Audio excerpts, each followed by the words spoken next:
back to our channel. So today we'll be reading Disney's The Great Mouse Detective.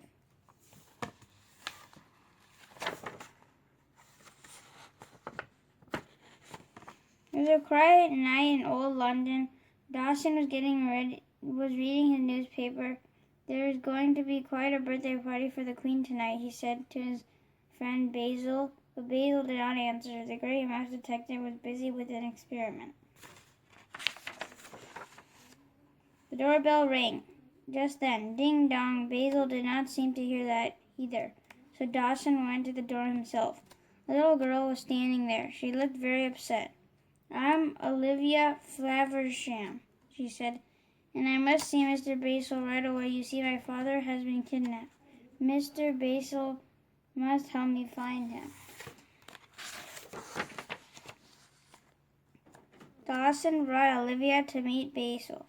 "Really, Dawson," said Basil, "I do not have time to chat with children.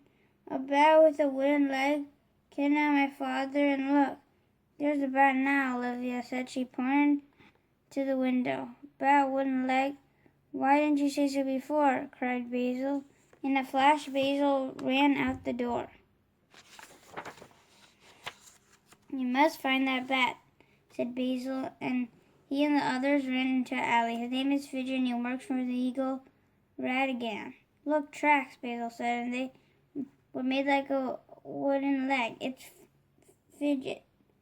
"I wonder whose cat this is," said Dawson. "I must show it to Basil."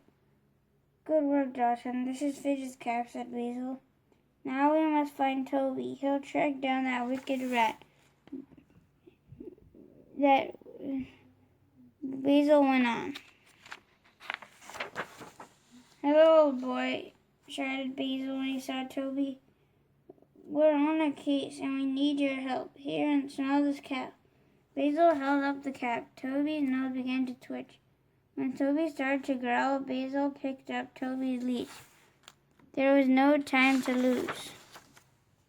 Basil hooked the leash to Toby's collar, and Toby was ready for the hunt. "Your father is as good as found," Basil told Olivia. Come, Toby." Off went the dog, and off went the Great Mouse Detective and his friends. They raced through the streets of London. At last he stopped in front of a building and led off his riders. Basil and his friends waved goodbye to Toby. "I know where we are," said Olivia. "My father works in this toy shop." "Uh-huh. Here is a secret door," said Basil. The door swung open. Basil went in first. "We must be quiet," said Basil. "I'm sure Fidget is in here somewhere." Fidget was in the toy shop. Basil did not see him, but Fidget saw Basil, Olivia, and Dawson. "More footprints," said Basil. "Fidget is close by." "Watch Olivia carefully," Basil told Dawson. "If you don't, Fidget will get her too." Dawson promised to watch Olivia, but turned away just for a moment, and Olivia wandered off to look at a toy. Poor Olivia. The moment Fidget saw her alone, she swooped down, threw her in a sack, and then off she went with her. But they were too late. Fidget reached an open window and disappeared. "Dawson," cried Basil, "I told you not to leave Olivia alone." Dawson said nothing. It was all his fault.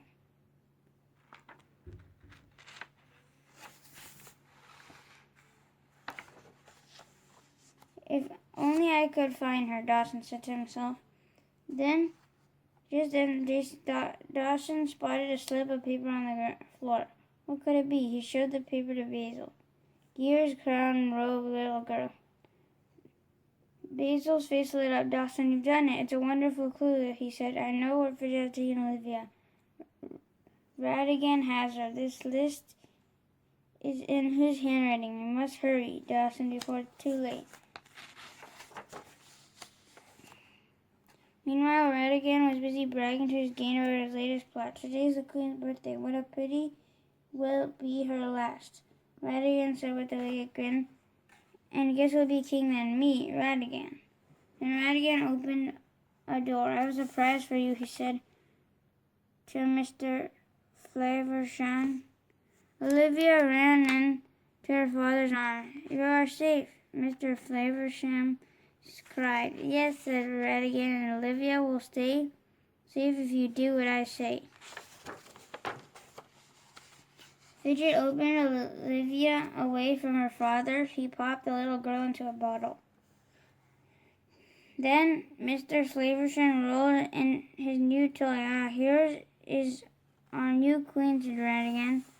Once the toy queen puts on this robe and crown, no one will be able to tell her from the real queen. Radigan said, "Now follow me, boys." Radigan shouted to his gang. "We are off to the palace. The queen's birthday party just won't be a party without us. Ha ha ha."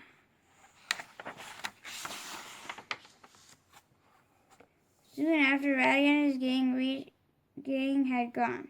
Basil and Dawson reached Radigan's hideout. "No one seems to be here," said Basil. Then they saw the big bottle. "It's Olivia," said Basil. Basil tugged the cork until pop, out it came. "Mr. Basil, Mr. Dawson," cried Olivia. "I knew you would find me." "Radigan has gone to the palace," Olivia told them as they ran outside. He had my father make a toy queen. Radigan's planning to get rid of the real queen so he can be king.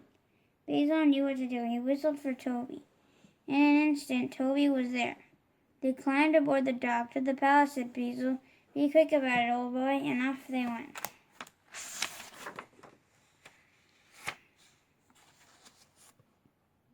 Meanwhile, Radigan was busy plotting. "Nothing can stop me now," he says.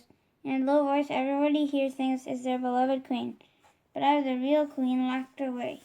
The toy queen's voice sounded just like the queen of the real queen. "Good evening. Thank you for coming to my party," said the toy queen.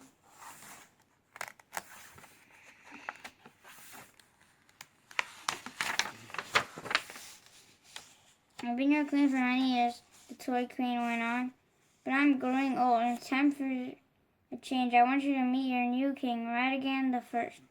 "I'm going to be your new king," said Radigan. "I plan to stay king for years. Do you understand?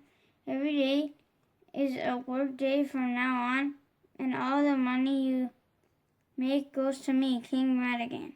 And if anyone doesn't like it, it's too bad, because what I say is the law." Just then, the door burst open. "Don't listen to him," Basil shouted to the crowd. "Radigan has kidnapped the real queen. The queen next to him is just a toy." Basil shouted. "Curses, it's Basil," Radigan snarled. "I'm getting out of here fast." Radigan turned and ran. The toy queen fell over. "Guards, stop that man!" Basil cried after he and Dawson chased after Radigan. The guards grabbed Radigan and Fidget. The rule of King Radigan was over. The real queen would be set free. Olivia and her father were back together. "Mr. Basil, Mr. Dawson," said Olivia. "I knew you would help me. Thank you." Basil told the reporter what had happened.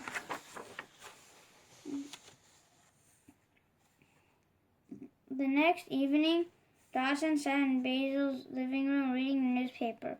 "Well, Basil, you really saved the day," Dawson said, but Basil did not answer. He was working on a new case. It was all in a day's work for the great mouse detective. Thank you for watching. Hope you guys enjoyed Disney's The Great Mouse Detective, and stay tuned for another book read coming soon. Take care. See you guys. Be safe, and make sure you guys are reading. Bye. Bye.